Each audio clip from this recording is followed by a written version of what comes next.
Den kendte Asbjørn Riis inviterede i dag til konkurrence i at løfte alt fra tunge sten til bildæk, og en af deltagerne til Morsø Viking 2010, ja, det var hans egen søn.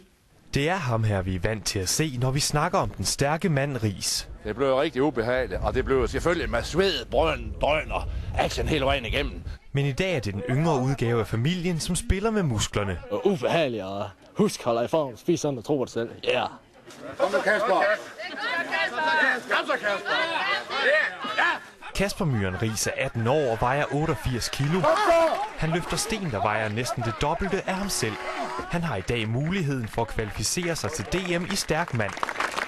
Jeg er ikke helt på toppen i dag, så jeg håber selvfølgelig, at jeg scorer nok point, men nu får vi se. Den unge Riis har kunnet følge sin far, der lever som stærk mand og wrestler. I dag er det sønnen selv, der skal vise musklerne.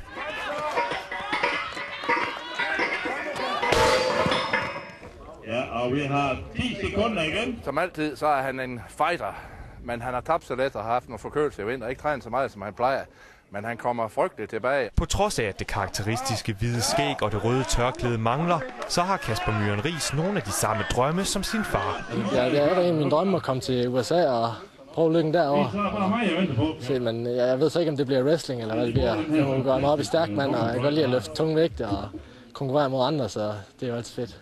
Og så er der kun én ting at sige. Ubehageligt. Yeah.